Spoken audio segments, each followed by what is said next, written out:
So we're in the home stretch now. I mean, although I can spend more than one day talking about this stuff, which is I find incredibly interesting. And quite honestly, one of the reasons why I actually ran for this position was to really engage in this dialogue. And so I'm stoked about all the questions and all the great dialogue that we've had throughout the day. Now, many of you began with these questions this morning about how do we talk about this in the community sphere? How do we bring these interesting and yet sometimes difficult ideas into the state houses? And how do we get our state legislators to work in tandem with us as we try to address these critical issues of trying to engage the insurance industry, policymakers, and regulators to get us to create an atmosphere where we have that dialogue surrounding climate insurance, and how do we mitigate risk, more importantly, so that the emitted insurers remain in these sensitive areas. And so we have our last panel of former colleagues of mine, which is great to see them. It's been a while. And to have Kate Gordon here, from the Director of California's Governor's Office in Planning and Research, and serves really as a senior advisor on climate to our new governor. I call him Governor. It's just easy compiling all together, right? Governor Newsom. And we have Senator Nancy Skinner here, who represents the East Bay in Northern California, Oakland area. My former colleague, Senator Ben Allen from Santa Monica, West Side, who really has been a champion when it comes to the issue of plastics and other pollutants in the ocean. And of course, my other dear friend, Henry Stern, from the LA Ventura County area. And what I'm going to do, you have their bios in your materials. Really wanted to start by just jumping in and asking the questions and get you to also engage. So why don't we begin? And this is really about California policy innovations. California has been at the forefront of some of the most far-reaching environmental policies in the world, and has essentially set the benchmark for so many of the accomplishments that we can now hang our hat on around the globe and in the state, and really has been able to put California as a subnational government in the UN role, in the convening conference of parties, as a subnational leader, really dedicating ourselves to understanding that we as California have a global role and a global responsibility, but also we have the responsibility to act locally, to figure out how do we make these policies work at the local level.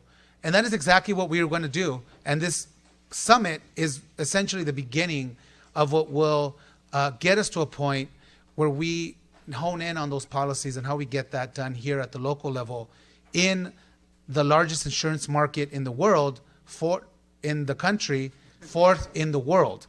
So if we can get it done here in California, we can definitely get it done in the rest of the country and be able to add to the contribution. So Senator Skinner, the first question is really for you, given that you have a unique perspective in this area and have worked even before you were elected on integrating insurance, these new insurance models in the environment. So I want to ask you this question. California has often been at the forefront of new innovative climate policies. You firsthand have done a lot of this work. How do we engage in these new efforts now and apply them to bringing the insurance sector into our comprehensive climate strategy? Thank you, Commissioner Lara. Very proud to be here, and so proud that you partnered to hold this event. And thank you all for your interest. What Commissioner Lara was referring to, back in 2004, I got a contract, this was before I was in the legislature, from the Rockefeller Family Fund. Ceres was also funded, the organization Ceres was also funded at that time from Rockefeller Family and a few others. And our role was to look at, well, first we started with the premise that since insurance is about risk and climate change is increasing risk and losses, why isn't insurance industry playing a bigger role. And we knew that the reinsurers were taking leadership, Swiss Re, Munich Re, other reinsurers, because they were holding the big bag. And their modelers, many of the companies like RMS and others, were flashing the alarm signs. But the primary insurers were playing little to no role. Now, you all can give lots of reasons why. I mean, obviously, when, as in Florida, as windstorms increased, hurricanes increased and such, the primary insurers saw, look, this ain't worth the risk. We're just going to pull out of providing this line of insurance product. So that's a role that primary insurers can do since they issue single-year policies and such. Anyway, so in talking with, the reason that we started working with the National Association of Insurance Commissioners is because the unique role that regulators have in both directly requiring an insurance industry to do something, but also partnering with them and looking at ways they can incentivize certain behavior. And our theory was that, hey, the insurance industry has played a very significant role, and you all know this even better than I, so I won't go into a lot of detail, of reducing risks through being advocates for building codes, advocates for safer cars, lots of things like that. So we both wanted to try to work with the regulators and the industry to get them to see that they might play such a role within climate change risk. Now, I remind you, this was 2004. Well, interestingly enough, the then Nebraska Insurance Commissioner, Tim Wagner, a Republican, he grabbed onto it. He thought absolutely, and it was his interest was due to ice storms in Nebraska, and the highest losses for the insurance industry in Nebraska were due to ice storms. So Tim Wagner and then Mike Kreidler from Washington, the state of Washington Insurance Commissioner, and they got the NAIC to start a task force. That task force started in 2005. I know that Commissioner Lara is now on it. In 2008, that task force released a paper, and that paper basically recommended such things as that property and casualty insurers have a unique opportunity. They could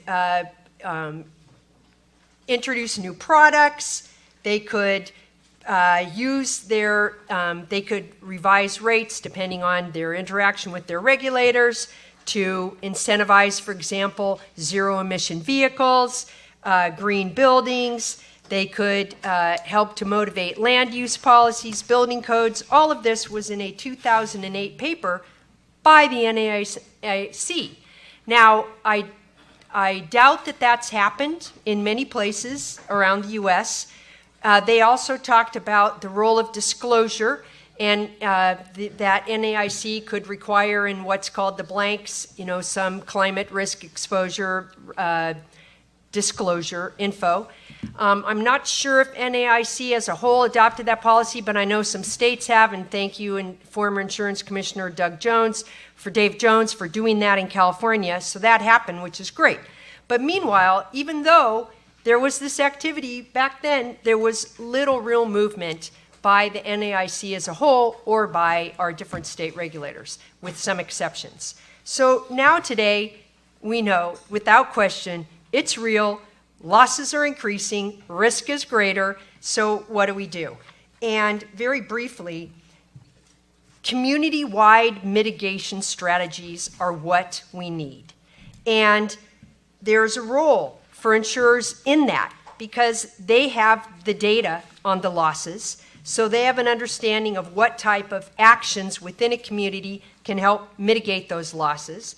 And rather than just pulling out of an area, if there is some real work together to come up with some community-wide mitigation strategies that work, then there may be the motivation for the insurer to stay in the area, to stay in that market, and not just pull out. Because as you see in California, we now have, due to the fires, insurers pulling out. Now, I can talk more about that later, but I think that that's something that we need to explore more, and exactly what form it takes. Obviously, panelists here can share some things, but it's a very important thing I think we really need to explore. Thank you, Senator Skinner. Absolutely. What we don't want to happen is what exactly happened to earthquake insurance after the Northridge earthquake here in California, where regulators and legislators came in immediately, over-regulated the industry, and the industry just left.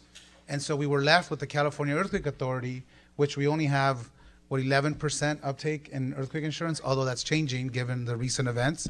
But that is exactly why we feel community mitigation and working with data-driven points that get us to a point where we can develop a plan with insurers, with environmentalists, with modelers and experts and it's got to be flexible enough to be able to put over as a blanket over a specific community, and then be able to change that, given that each community is very different, right?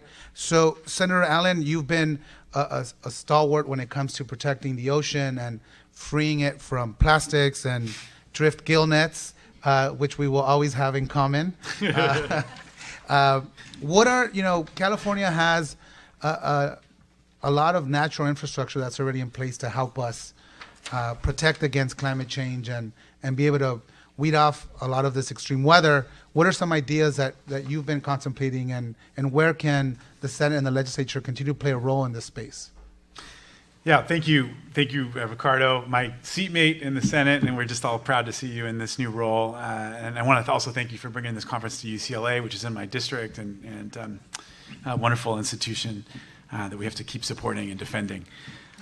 So let me just say that the beauty of that question, I think, comes down to the fact that nature is a well-oiled machine, and half the time, if we just let it do its work, it can self-heal and it can restore. There's already been a lot of interesting science on the issue of how coral reefs can reduce flood issues in other parts of the world. So what are some of the analogies here in California? Well, first of all, our snow and rainfall from the Sierra Nevada account for, I think, 60% of the state's drinking water. Doing simple things like investing in forest and meadow restoration not only slows snow melt, which allows us to then capture more water, but it also helps to improve water quality and reduce flooding. There's other ideas like wetland restoration on our coast that can mitigate ocean flooding from sea level rise. Urban greening and clean green streets projects can reduce heat events in urban areas and improve watershed and flood control. And these are all things that we're working on right now. We've got a bond proposal for the next year, SB 45, which seeks to put some resources into climate change mitigation. These kinds of projects that will help to mitigate against the impacts of wildfires, sea level rise, droughts, floods, and all the other catastrophic events that are coming our way as a result of climate change. It's really all about trying to let nature self-heal and putting some resources into those kinds of projects. And I think that's really where we need to be putting some more attention. Great. Thank you, Senator Allen. Director Gordon, what are some of the crossover points you see between the insurance sector and potential climate policies, obviously including the big ones that we've been always wanting to tackle here in California, such as renewable energy, development, land use, mitigation of emissions, climate adaptation, which is now where we are, unfortunately, at the point we're adapting to this. But you've also inherited a state budget that's strong. You have inherited a legacy of very transformational work in the environment space. What are some crossovers, some key points as you now take on the mantle? Thank you so much, and thanks so much for inviting me, and what an honor to be up here with my own senator, among other friends. We, in the Newsom administration, as you said, I really did inherit just an amazing array of very, very strong and aggressive climate goals. So then Governor Brown put in place this incredible, in the legislature, this incredible framework of, in terms of sort of ambition around climate change. And a lot of that has driven some of the market transformations that we've seen, particularly around technology and in the electricity space. Where we are today, I think, is a couple things. One is that Governor Newsom is really committed to kind of rolling up his sleeves and moving from ambition to action and really sort of saying, okay, we have this amazing framework, we have these goals. How do we make sure we're achieving these goals in the context of what is actually happening in the state? And the wildfires have been, honestly, I mean, our last 7 months have been about the wildfires, right? I mean, as you know, that's a microcosm of this issue, and I think it really brings it all together, because what you have with the fires, and I should say we ran in my office, the Office of Planning and Research, which is essentially a think tank within the governor's office, with the benefit of being able to do long-range planning. So we think about climate resilience all the time because we're able to do that outside of kind of normal political cycles. We ran the Catastrophic Wildfire Commission, which Dave Jones was a commissioner on, and we really face this sort of tripartite thing. So you've got the fires increasing in severity and frequency due to climate change. We have more and more Californians moving into fire zones, which is partly because they're really beautiful and rural and forested, but partly it's the housing crisis. Right. So we have 11 million people. I mean, some of these places are unfortunately not in a position to go back to where they should be in terms of nature fixing itself, right? I mean, we've got 11 million people in the wildland-urban interface, combined with utilities that need to serve those people. And really dangerous fires started by utilities, whether at fault or not at fault. And that situation, I think, is important because it's where what we've thought of as these two separate things, adaptation or resilience and mitigation, come together.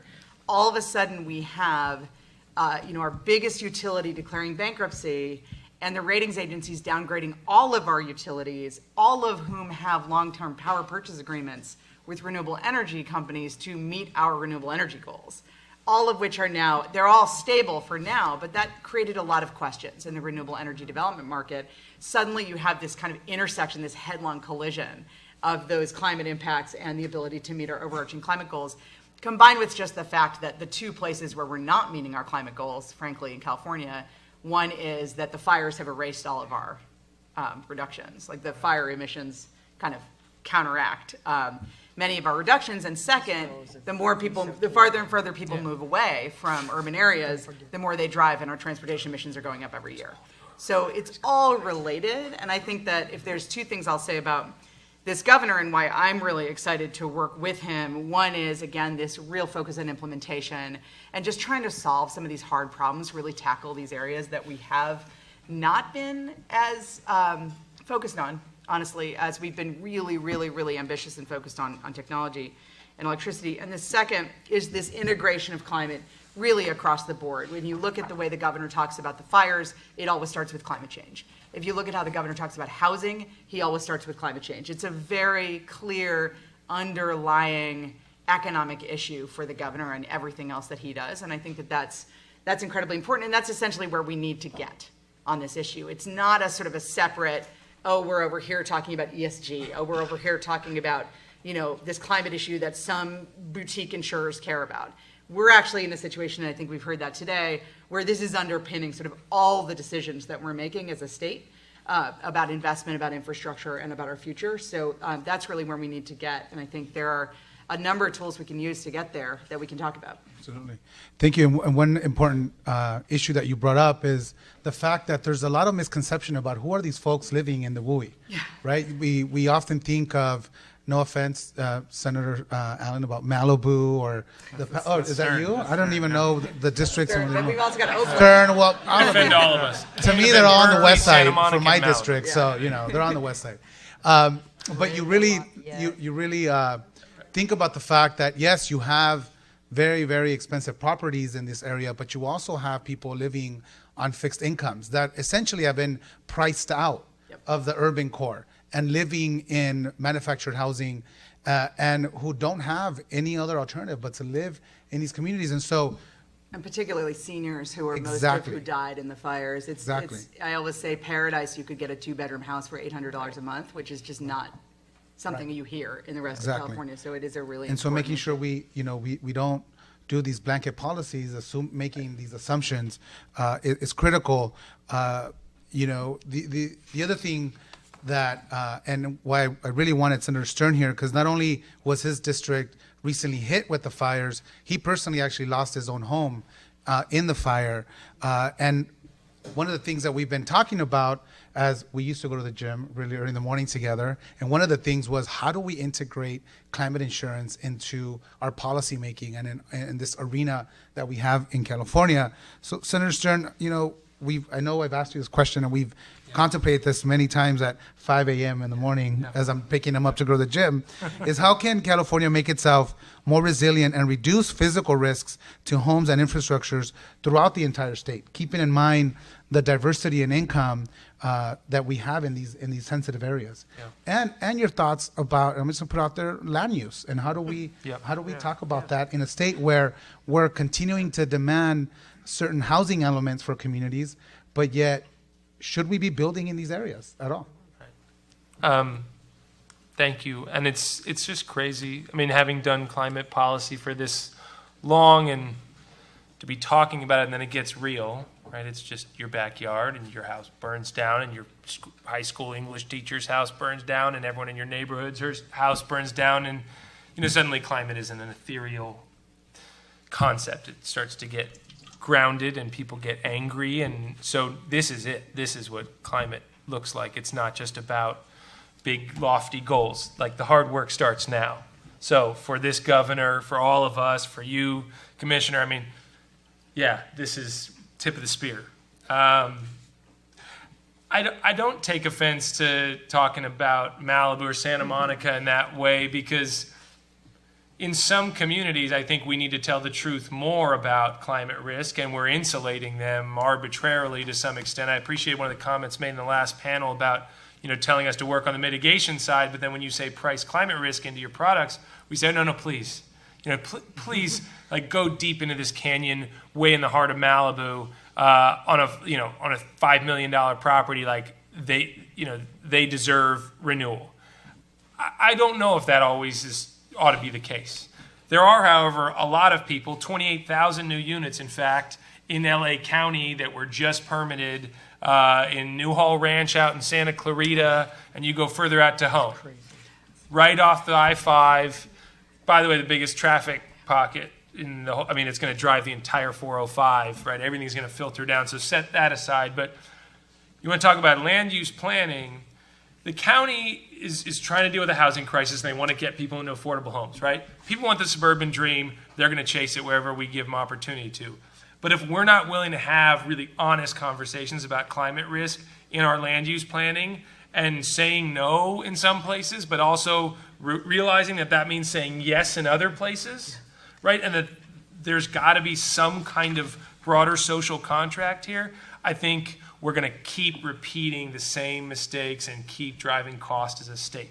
And I think that public dollars, to Senator Allen's point, definitely have a role to play. And I think we can do something incredibly exciting, working in partnership with both the reinsurance and the insurance industry in this state to say, what role could public dollars have in maybe taking a little different approach than earthquake insurance, right? Not trying to do it all on our own, but is there a meaningful way to buy down risk in this state in areas that really aren't mapped right now? First question to me is data, and we don't understand risk as a state, I don't think, accurately enough. I'm very enthusiastic about a Friedman bill moving right now that looks at mapping in the insurance markets risk, not just on a home-by-home basis, but on a community-by-community basis. And then actually going to those communities and empowering them with incentives to harden their lives and make themselves more resilient and safer. That climate action actually looks like checking on your neighbor to make sure they harden their home, that their eaves are also gasketed or their garage is, right? That it starts to embed our destinies sort of. We realize we're interdependent, because you can make your home perfect and hardened, but then if your neighbor didn't do that, your home's still going to burn down, right? And so the model needs to shift to a community-based model as almost a civic engagement tool. When we go out with the $50 million, for instance, that we appropriated to Cal Volunteers and Cal Fire and Cal OES to go do outreach about wildfire, well, what does that outreach really look like? And how do we communicate with homeowners who feel powerless from de-energization or from having their insurance policy canceled to a place where they say, okay, as a community here, here's some tools, here's what we need to do as a group, government's got our back, insurance is showing us a pathway, let's all move together. To me, it's it's a harrowing future, but that's a little bit of hope as opposed to just saying, you know what, sorry, it's all out of your hands. You have no sort of agency in this climate catastrophe. So just kind of buckle down and hold on and hope. Right. Right. Thank you. That's a great segue for the next topic that we're going to open up for the entire panel. And Senator Skinner kind of talked about one of the ways we could be proactive is by really looking at community mitigation.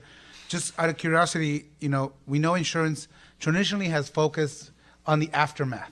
Yes. After Yes. the catastrophic event has happened, as legislators, how can we become more proactive, and what can we do to incentivize better proactive behavior before disaster strikes? Well, the insurance industry has also been proactive around certain, like improving driver safety, vehicle safety. So, I think we need to do both, but the part of working with the insurance industry for them to take more of a proactive role, obviously we'll rely on our insurance commissioner, and if you need any help with statutory changes, you can come to us.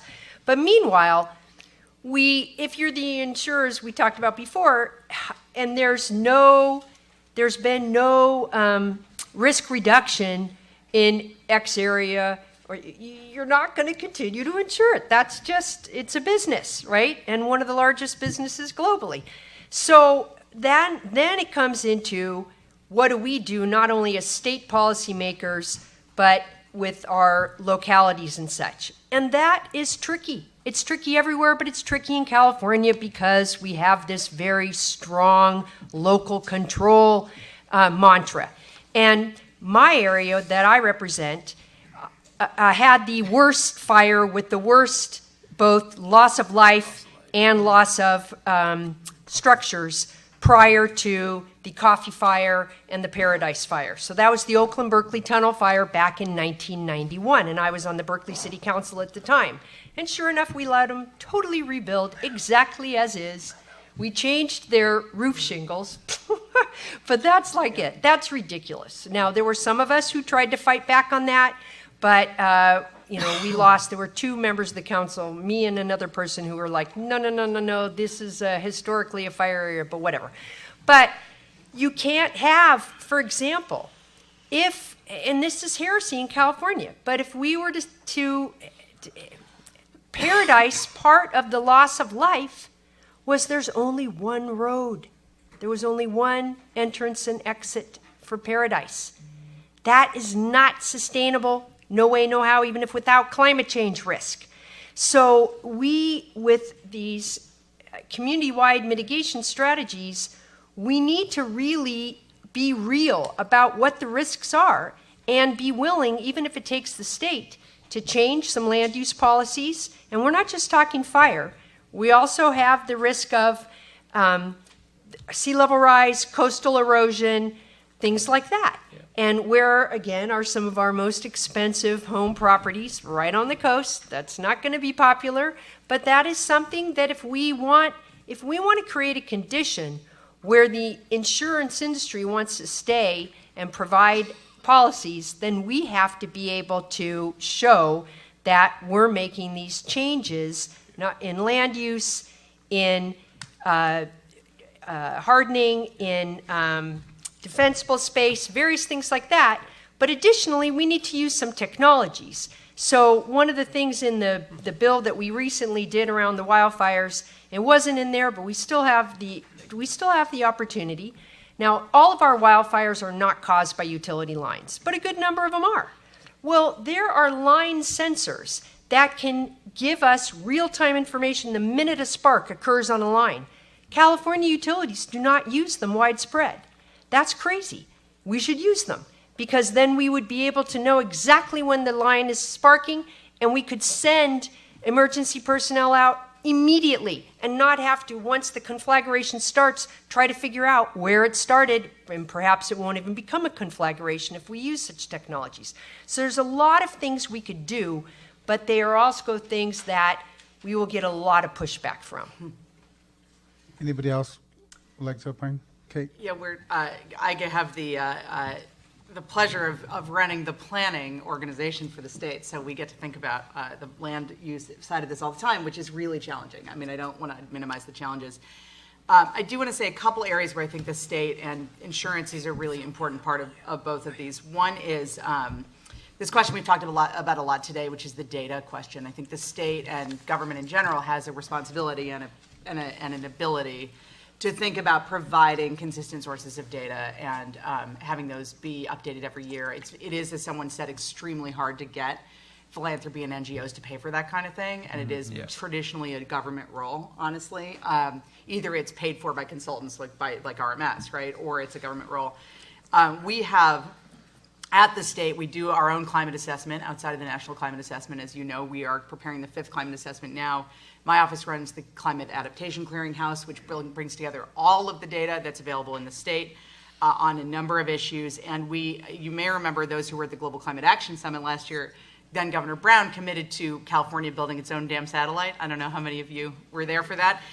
We've been spending a lot of time, that got put on me, so we've been spending a lot of time talking about the satellite. And Satellite.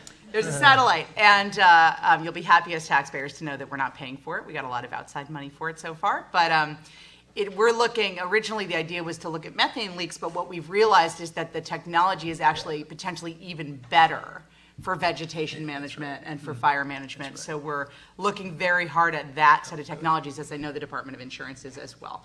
So I think the data piece is incredibly important, and we need consistency. I mean, I have done a lot of work in this space, and I know how frustrating it is when people use different models and different assumptions. So we really do need to have some consistency there, and I think we're doing a lot of work with the department on that.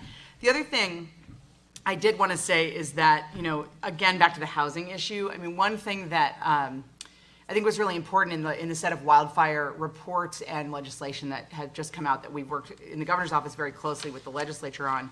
The governor's Energy Strike Force report on the wildfires that came out 60 days after the beginning of the administration actually contained the statement that we needed to de-emphasize building in high-risk areas and prioritize it in infill areas that are less risky. Right. That was a very, very hard-fought statement. I just want to be clear. It was not easy to get that into that report. But you can see it then backed up in the fact that working with the legislature, we redirected from the January to the May revised to the final budget a big pot of $500 million in incentives for housing, from housing writ large to the infill infrastructure grant program, which specifically prioritizes infill housing. And that's an important climate strategy. It often isn't thought of that way. It's not part of the Greenhouse Gas Fund. It's not thought of as climate. But I think that's really important. And I did want to just point on to Commissioner Lara's point, that doesn't just mean coastal urban. That means also cities in the Central Valley and Inland Empire. It means Chico up in the Butte County area. So there's a way to redirect toward places that are more accessible, with closer fire services, that are really paying attention to the vegetation management. That is something that we are going to have to start prioritizing as a state. It's harder with the 11 million existing folks living in these areas, but when we're thinking about new build, that is something we have got to start thinking about through hazard mitigation planning, general planning, and just at a state level. It actually is our responsibility, even with local control. At the end of the day, the state is holding the bag on liability, and it's our responsibility to protect our folks. So we're thinking about that a lot. Can I jump on that one, Drish, real quick? When it comes to the liability and how big is the bag, this is what I've been struggling with all year, going through the budget process and even talking to Department of Finance and your colleague, Mr. Viswanathan, and some of the folks. The risky business project that you undertook before you came into government and looking at the actual financial costs, right, on a sectoral basis, we still don't have an accurate estimate of our climate liability as a state. Yeah. And look, that's a bit of a scary conversation maybe for some to have, because you say, we have a pension liability number in our budget, right? We have other sort of debts and liabilities accounted for in our budget. But when we do our accounting as a state and we say, okay, over the next 30 years we're planning, how much do you think it is when you add up ag and land use impacts and, just keep the tally going? What does that come to? We still haven't looked that question in the face, honestly enough. So my hope is either through this next climate assessment or some other kind of analysis, can we collectively start integrating that into the budget conversation and sort of say, okay, if we're saying we're coming to you voters with a $7 billion climate resiliency bond, but we actually have a $1 trillion liability over the next 40 years. Taking 7 and buying $1 trillion down to like buy 50 billion, like that math, I think we can have a real conversation with taxpayers in that way. But if we don't articulate the cost and the risk of sort of inaction here, I think it's going to be harder because people are going to get scared about the quantity of dollars it's going to take. So that's my plug for making the next climate risk analysis fiscal. And additionally to that is also utilizing alternative metrics to be able to talk to taxpayers about what does this mean in terms of lives lost, in terms of Yes. agricultural land lost as well. Yes. Extreme heat, and what does that do to our most vulnerable? It is, excusing the scientists in the room, it is very difficult to talk to people about reducing the Earth's temperature to 2 degrees Celsius when we have extreme heat waves and it's raining one day and 100 degrees another. That means nothing to constituents, right? So we have to come up with alternative metrics that may not be as precise, but can really hone in the message that we need to when it comes to how do you calculate future risk. Senator Allen, I'll start with you.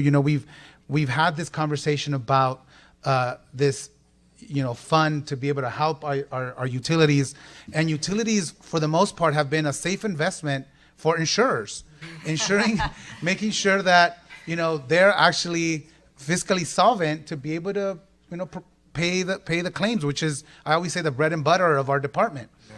That may no longer be the case, and especially here in California.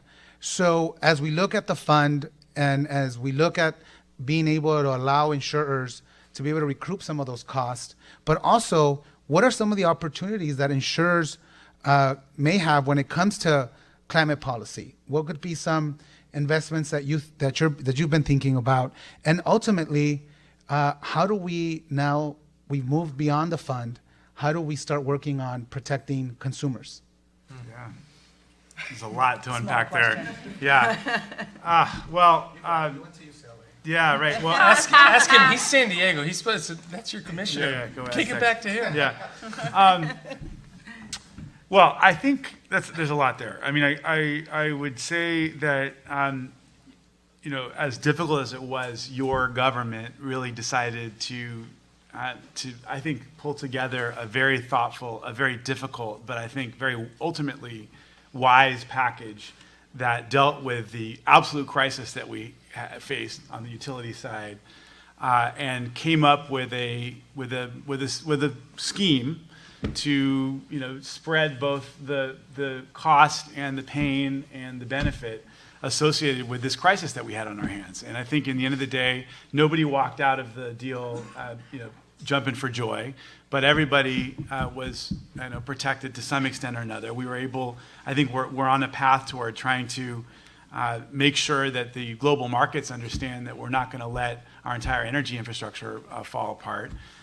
We're going to make sure that that victims are going to be taken care of, even though we can't make every single one of them whole. And we're also going to be protecting ratepayers at the same time. And that's a very difficult set of needles to thread. And I think we did as good a job as we could have. And I'm proud of that effort. And I think the governor gets a lot of the credit for spearheading that conversation and that very tough discussion. I think that in the end of the day, there are some real opportunities for greater cooperation with the insurance folks. I mean, I do think that we do need to, provide a scenario where insurers have better options than simply canceling policies, because that's kind of where I think a lot of them see themselves right now. I guess it does come down to some broad philosophical questions that we all have to ask ourselves about the extent to which we're willing to socialize risk. We all do contribute to climate change to some extent or another, but some of us contribute much more than others. At the same time, how do we make sure that we're fair to those who make the choice to not live in a high fire area? Those people who pack into Los Angeles, where there's, or some of our inner cities, where there may be, subpar city services and subpar, services of all kinds. To what extent are we going to ask those folks to pay for people who've made the decision to live in the forest or on the coast. It's We true already that some- have, they already are paying. Yeah, they are. But how fair is that, I guess, is one of the not questions. It's not And, like, why are and- Malibu's rates the same power rates as those people who live in Compton? Right. That's right. And you're right that it's a lot of poor folks who went up to live in paradise, but there's also a lot of poor folks who decided to pack into communities in Southgate and Yeah. Huntington Park and how much should we ask them to help to subsidize a system that helps to fund folks living in more. By the way, risky you're areas? witnessing what our Democratic caucus discussion would look like. So I'm loving this. I'm totally loving this convo right now. So those are the big questions. Yeah. So I want to go back to the investment question, because obviously the insurance industry are big investors. And we already heard at the earlier panels things like trying to get the insurance industry out of investments in fossil, out of coal, out of. So what part of the role that I feel that California and the state legislature can play is trying to send good market signals that create stability in low carbon, in markets that support low carbon technologies, clean energy, things like that. And I think we have done a pretty good job in it. For example, if we look at the price of solar panels, if we look at when California first enacted its California Solar Initiative, it's, I forget how many roofs the point of it was, but CSI, and the price per kilowatt hour, the price per a photovoltaic panel, so that was enacted before we had a really strong utility-wide renewable portfolio standard. Now we have both. Look at the price of solar today, and not only in California, but all across the nation and globally. So it can compete now with all fossil-based fuels. I mean, natural gas is still low, but basically other fossil fuels. So what other market signals can we play so that the insurance industry has more motivation to invest in the right things? And I haven't really looked at what kind of role our insurance department can perhaps play in that, but there's lots of good investments in, for example, energy storage, in carbon-free technologies, in our zero-emission vehicles, and they can be technology neutral. In other words, it doesn't have to only be EVs. We're seeing we have adopted in California measures now to enable quote-unquote green hydrogen, so hydrogen produced from our renewable electricity, which we have lots of times during the day where we are basically curtailing, where we're dumping electricity because we've produced more than we need. That electricity could be used to produce hydrogen, and that hydrogen then can power the fuel cells or power vehicles, or you name it. So we're trying to enact policies that move us towards the greenhouse gas emissions reduction goals that California has set and the low carbon future that we've set, but also in ways that send the right market signals so investors like insurance industry can make the right investments. But I, and maybe other people on the panel could think about ways that we might be able to connect those dots better. Can I just quickly follow up on that, because I think that market creation point is incredibly important, and we've done that. If you look at the goals we've set on climate, they really have sent that signal. California is a massive market for stuff, right? So cars, in particular, car standards. Lots of stuff. Is a great example. Even up and down federal administrations, and going through this again right now, we've managed to have a very big impact on the car market. Solar panels is another one. I think we can actually thank both China and Germany's policies as well for those prices. But that was a policy signal in places where we managed to kind of send that signal through procurement, through markets, through the cap and trade system. One of the areas that I think we need to work on is this area that Senator Allen was talking about, which is the land signal. So natural and working lands, right now there isn't a clear price signal. It's hard to do those investments. Right. Because there's not a clear signal except for the offset market, frankly. There's not another clear signal for what's the value of a removed ton of carbon through sequestration, through good land management practices. What's the value of an avoided ton of carbon because you've managed your forests well? we have a lot of conversation around ecosystem services, around integrated value, but we don't have a good signal there. And the fact is, without that signal, it's extremely hard to do what Senator Sturm was talking about, which is translate this into a fiscal argument. And so I think that's something Mary Nichols has talked, we've been talking about this, a lot of people have been talking about this. How do we actually value that? Because it's not just, there's a carbon removal value, there's an avoided emissions value, but also, orchards in California literally stopped some of these fires from hitting urban areas. So keeping stuff undeveloped is actually a huge value in terms of loss of life and property as well. And we want good ideas on this, frankly. It's an area everyone is just scratching their heads on, and I think that we would love to figure it out. Thank you. We'll move on to just this last question, then we're going to open it up for questions. I want to make sure we get you out of here on time. And this is more for Kate, and the legislators could chime in. We have the Insurance Commissioner from Oregon here, we have the Insurance Commissioner from Hawaii, and we have Insurance Commission staff from America Samoa and Washington.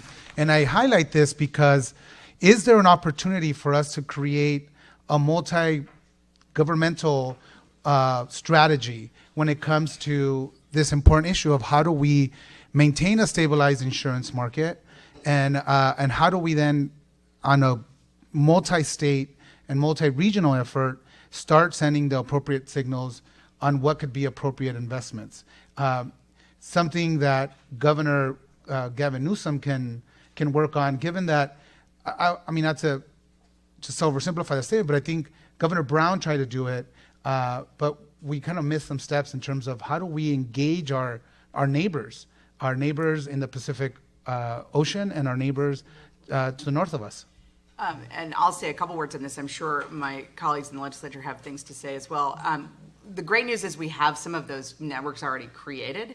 One of the things that happened during the last administration is that a number of things were created partially just in response to the lack of federal action. So we have something called the Under 2 Coalition, which is a coalition of subnationals and regions around the world. We're part of the U.S. Climate Alliance, which now has 24 states, so 23 states and Puerto Rico. Half of the U.S. economy is in that, and then we also are part of something called the Pacific Coast Collaborative, which is the Northwest states and British Columbia. We have traditionally looked at those as sort of areas where we can together sort of make a big statement on the international stage and say sort of, we're still doing this, we're still in. I think under this governor, actually what we're really doing is sort of now moving toward using those networks as learning opportunities and best practice sharing, and really sort of saying, look, we are struggling with this thing. Australia, you are struggling with fire. What are you doing around fire and water? Pacific Northwest, how are you managing ocean acidification, right? So we're really starting to use these as learning networks, and I think there is an opportunity, again, on that market point. We just signed an MOU with Canada on clean cars. That's a huge addition to the market signal. I think there's a lot of opportunity to use those existing networks and to really leverage those. And what we would encourage as the insurance commissioners that are here on staff is that the insurance component has to be part of those discussions. Yep. Traditionally, they get left out, or even under the financial stability conversations, insurance tends to be an afterthought. And so what we've been trying to do, Andrew and Colin from Hawaii, is really at the National Insurance Commissioners level, really strengthen the working group that we have that I'm a vice chair of, but really also pushing the organization to start having this discussion, given that we already have natural strategic alliances with the West Coast states and the islands in the Pacific Ocean. It's a great point, and I think there's also data sharing opportunities there, and just obviously model sharing opportunities. So it's a great idea, and definitely we'll take that back. Great, thank you. Can we collectively, as our insurance departments, can we collectively work with the insurers to potentially incentivize or motivate new products that, if we think about, we've talked about as a legislature, are trying to send good market signals, but premiums could also reflect risk, and price signals can impact behavior. Ideally, those who invest in loss prevention measures or risk reduction, or even climate mitigation measures, so emissions reduction, whether it's with the vehicle or that sort of thing, they should be rewarded by a reduced price of coverage. And that, maybe it's new products, maybe it's different rate structures, but clearly our states working together, it makes our markets that much bigger, and maybe there's opportunities. Absolutely. We have more than 10 minutes to answer some questions. If anybody has a question, please raise your hand. Go ahead in the back, Robbie. Professor Alex Hall, I want to focus a little bit on flood, if that's okay. Yeah. So, Professor Alex Hall mentioned today morning about the increased humidity with temperature changing and more extremes in terms of precipitation and so on. Also mentioned about the atmospheric rivers in California. I just wanted to bring a perspective about these 1862 event that I also mentioned. The Central Valley was underwater for a long time. Yes, yes. There was the population of California at that time was about 250,000 people. The reason I bring that up is if you put that in perspective, that's the number of policies of flood insurance that's currently existing in the last 10 years. Right, that's what we have. So that's the insurance penetration. If you're talking about wildfire, the reason why we are able to have that discussion about price changes and all these things, because there was insurance penetration. There were people who were able to recover after a wildfire. Right. But if that big flood happens today, that will not be a discussion we'll be able to have for a long time, because the recovery is going to take so much. Same earthquakes. We don't have, yeah, Same other yeah. Yeah, but, I mean, I know it's probably not enough, the California Earthquake Authority is there, so there is some. No, because people don't buy earthquake insurance. But flood insurance is mandatory within the flood plains, right? I mean, What happens when you have legislators? They don't let you finish your question. You just get to your question, bro. we'll cut you off. On how California wants to lead the way in terms of that, taking the flood insurance take rate higher. Right? That's really my question. I mean, don't we kind of rely on the National Flood Insurance Program in general, though, and sort of the community-based flood zones? I mean, those maps are very controversial, but my understanding, I mean, to buy, say, in Sacramento, buy one of the levees that's maybe the epicenter of that flood risk in the state, if you will, with a population center next to a vulnerable piece of flood infrastructure. Aren't we already mandated to purchase that insurance if we're going to buy a new home in those areas? I don't mean to put the question back on you. I'm just trying to. Aren't we mandated in those? Are you saying sort of beyond the flood zones? Yeah, so well, first of all, according to the NFIP, it's mandated only in the special flood hazard areas. Yes. But only for people who have a mortgage. So Correct. that's also not really controlled. That this is controversial, but Right. It's not the first year people are forced to have it, but if they drop the insurance, no one is really monitoring. Right, which is a problem.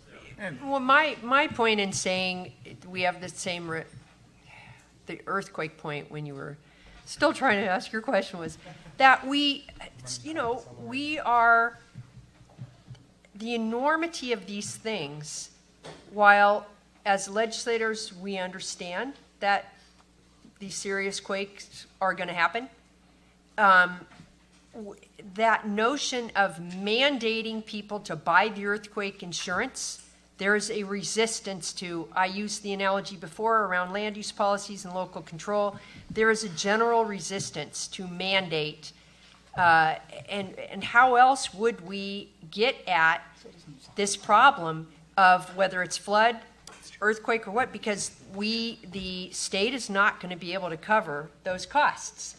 If other people have some suggestions for what we might do, but. Well, yeah. there actually are. Let me go ahead. Louis, you want to?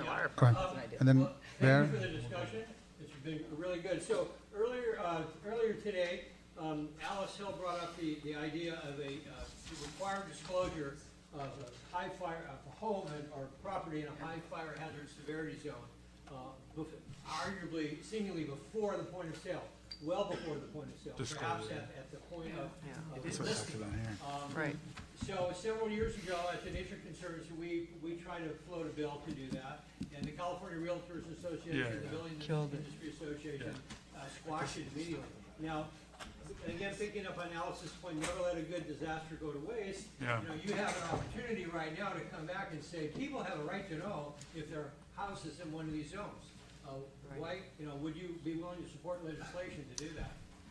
I would. I would absolutely. And I think the disclosures already are required as a matter of law. It's a matter of where they are in the disclosures, and people don't read their disclosures. And when you see people take out, It's also just, we're in a real, I mean, any of you who've bought a house in California, you're not allowed to do contingencies anymore. People are paying cash. Nobody looks at their inspection report because you can't do anything about your inspection report, right? It's not, the question is, how effective would it be? I mean, I know, I live in Berkeley, and I know we are in I think a flood and an earthquake. I mean, we have all kinds of stuff that was in our inspection report. The question is, how do we make it, right, and I'm actually not in the fire area, luckily. How do we make it, because I'm close to transit, and I'm like right in the flats, but how do we make it, it goes to this larger question about internalizing cost, right? I mean, what's happening is that these costs are not internalized in our bond ratings, in our bond issuances. They're not internalized in our infrastructure we're building out to these new developments. They're not internalized in the insurance prices. I mean, we do need risk-based pricing at the end of the day. We don't want either what happened with earthquakes where no one insures anymore, or what happens with the National Flood Insurance Program where we're a backstop for everything. You've got to find something in the middle there, and ideally it's got to be risk-based, and that's really And so hard. let me just, I know you want to speak. I want to make sure you give everybody an opportunity to ask their last questions. Go ahead. Thank you, Mr. Lara. So, Jonathan Parker, Climate Results. My question goes to AB 1054, which I thought was a singular accomplishment. And is there a way of using that legislation and the risks that you guys developed through that plan to apply it to other climate risks? so you're saying, is that sort of socialization of liability possible in other markets? Yes. Yeah, I think so, but I think it's going to take, the price risk is very real in that scenario. Water districts face a similar price risk. Local governments face a similar liability framework, but not the natural and working lands that are being talked about, right? Like, that risk isn't sort of faced in those markets, but I think there may be a durable model. You use the bully pulpit to get Yeah. utilities to participate, and could you use that in other sectors? Absolutely. I think we can. They're a regulated sector, though, too, so we have more influence yes, over yes, them yes. than we do I like over your many thinking. other sectors. Okay, we're going to go question back there, and then we're going to come back here.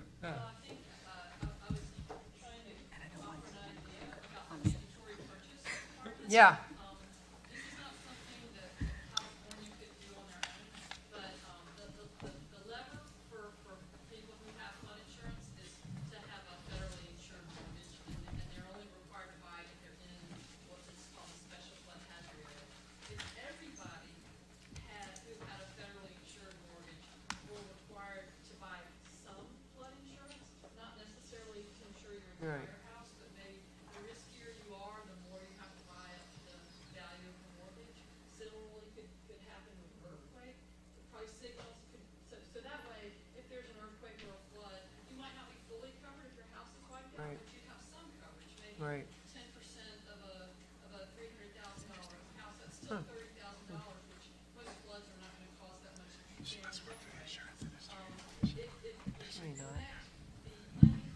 Recognized exposure of the mortgage, the GSEs. The companies that have the mortgage liability at the end of the day after it's been transferred, Yeah.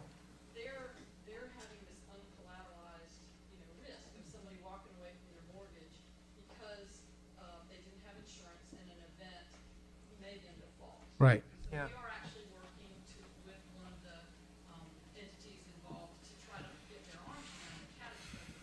But if their costs were higher because their cat risk was known, that's where you get your price signals.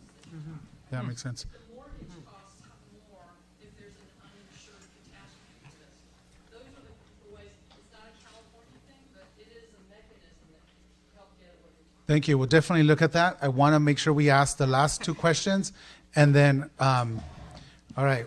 That was We're going to have two more questions, and we're going to go with you. If you can just ask your question, and then we're going to have you ask your question as well, and then we'll have you respond. Lightning round. Yeah, go ahead. Hi, Depending on how fast it is, then we'll probably get to you. And then, Greg Lowe from Aon. You talked about sort of, I think, that dialogue around wanting to, learn from other jurisdictions. And, I point to an example in New Zealand that, has had a really clear delineation of who's responsible for paying for different parts of natural catastrophes. Over 70% insurance penetration for earthquake. Is that something that, California could look into? Citizens assemblies, really kind of creating those dialogues around who's accountable for what. And I think if you're able to have an open and transparent conversation with people, perhaps that's something that actually could lead to greater societal resilience. absolutely. Interesting question. Okay. Well, it goes to Senator Skinner's point just about community mitigation. And I think this whole question of how insurers are looking at the community as a whole and not just individual parcels is a really important point. Right. Senator Okay. Over there, go ahead. All four of you and some of the previous panelists bemoan the tendency to rebuild in exactly the same place. Yeah. After not just one disaster, but sometimes repeated disasters. Oh, yeah. In particular in urban areas, and we saw it in, I don't need to mention the fires because you've mentioned them all already. FEMA has supported buyout programs, albeit imperfect ones, in flooded communities for many years. There have been literally thousands of them. And they have typically not been organized around any long-term prescription for resilience. My question is a two-part question. The first is there a way to organize that money that's going into those buyout programs so that it does support resilience as opposed to one-off patchwork buyouts? And then the second part of the question is how do we apply that to wildfire? These have only been applied to flood as far as we've been able to tell. That's right. There must be a way to apply FEMA funding to, there are hundreds of vacant parcels in Paradise being sold right now on the open market and almost certainly going to be picked up. Can I just ask a clarifying question? I thought that the flood program only did that after like 4 floods in the same place, there were 3 floods in the same place. Is it, you can do it the first time? Counties across the United States. interesting. where the thousands We can look. Let's definitely look at that. Yeah, that's what I thought. And it's Yeah. coming Right. again. Yeah. Right. Right, the homeowner decides. Yeah. Yeah. You may want to take a look at SB 5 also, which is redevelopment in a resiliency context. So bringing back redevelopment, but strictly in a climate resilience context, and hoping this administration And also takes a looking look at, at it. and also looking at, I hope you also considered building materials, which is something that we haven't discussed at all as well. Looking at what technology has allowed us to do with just building materials. One of the things that the community manager at Paradise talked about was the need for better windows and making sure they weren't vinyl, because they would just melt completely into the home and just catch fire. Everything would catch fire. And so how do we utilize technology and research to look at new building materials that allow us to be much more resilient? As we wrap up, I promised you that we were going to have some sort of announcement today and really take what we've learned today, and many of your questions is how do we move forward working with legislators? How do we move forward working with the governor's office and the executive team with our offices? And we've been working over the last couple months with Butch and his team with the UN to really focus us on how do we move this conversation from this symposium, taking your ideas that you discussed today into action. And it's actually creating the California Sustainable Insurance Roadmap 2020, which begins today in this symposium, making California the first sub-national government to actually create a sustainable insurance roadmap following the work that has been done in Egypt, and making sure that we know if we can get this done here, the largest insurance market in the country, this can be, again, something that we can replicate in other states. And the essential principles that we're going to look at is creating a comprehensive approach, promoting innovative new products, what we discussed today, developing natural infrastructure approaches that help us create these natural based solutions, advancing sustainable investment strategies, and also harnessing the risk management expertise of insurers and reinsurers, so that in 2020 we have a clear roadmap that's going to allow us to look at how do we put a lot of this into practice that we've discussed today. Again, thank you to Butch for allowing us to work with his team and the UN to get us to this place where we will be in 2020, creating a roadmap in which we engage the governor, we engage legislators and policy makers and the insurance industry in this comprehensive approach to dealing with what is an appropriate investment for an insurance industry anyhow. We want them to divest from coal, but what do we want them to invest in? Those are the conversations that this roadmap is going to get us to. We're going to be able to create the regulatory reforms, the statutory reforms that we need, but also look at what incentives we can do out there to help the insurers engage with us, so it's not just a stick approach, that we're actually being methodical and looking at how we can create the viability for this roadmap. So with that, I wanted to thank you for being part of this conversation. Again, I could be here 3 or 4 days talking about this thing talking about these important issues with all of you. But thank you for investing your time and, more importantly, sharing with us your ideas of how do we create an exceptional, resilient roadmap for California in this insurance market industry. Thank you so much. Thank you. Congratulations.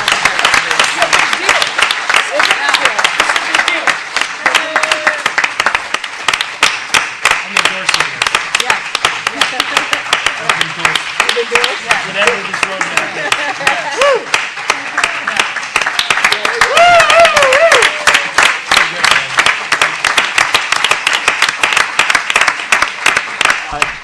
Thank you, everyone, for joining us today. I just wanted to say on behalf of Berkeley Law, thank you to the wonderful panel. Thank you, of course, Commissioner Lara, UCLA, and to Butch and UN Environment. We really appreciate the opportunity to be involved in this, and I believe Sean has a few closing words. Absolutely. Thank you, Ted. So I just wanted to thank you all for coming. This is a really remarkable group of people in the room, not only the panelists from throughout the day and the commissioner and his staff, but really everybody here. It's such an interesting, rich group of people and such a great conversation overall. I wanted to do a couple of thank yous to Aaron Ezro of the Department of Insurance staff, who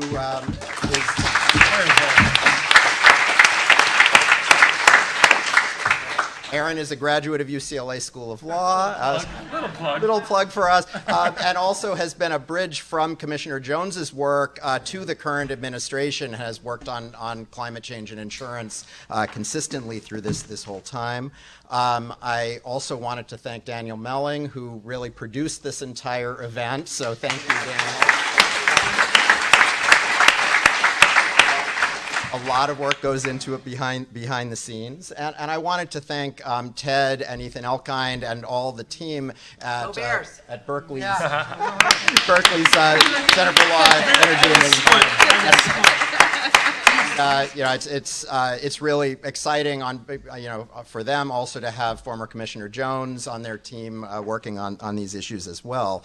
Also wanted to thank Butch and all the other folks at UN Principles for Sustainable Insurance and Deputy Commissioner Mike Peterson at the Commissioner's Office. A lot of people's work went into this. There's Mike.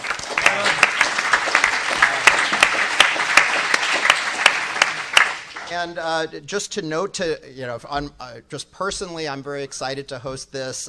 We had a conference here in 2005, which was right about the time that Senator Skinner was working on these issues on climate adaptation. And Evan Mills, who many folks here know, presented at that conference. That got me interested in this set of issues, and I've been working on and off on them in the years since then. And so it's particularly exciting to me to be able to host an event like this and to see, after a few years in the late late 2000s when people were thinking about this, but it didn't seem to be making its way into policy. It's really exciting to see both the work that former Commissioner Jones did, and that's being continued and accelerated under Commissioner Lara, and also just the legislative engagement in this.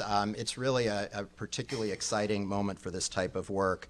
I wanted to remind everyone that there's a resources tab on the website with publications if folks are interested, and we're hoping that this is really just going to be the first of many points in this entire initiative. So thanks again for coming. There's a reception in the courtyard. There's plenty of food and drink, and we're excited to continue to engage with all of you. Thank you.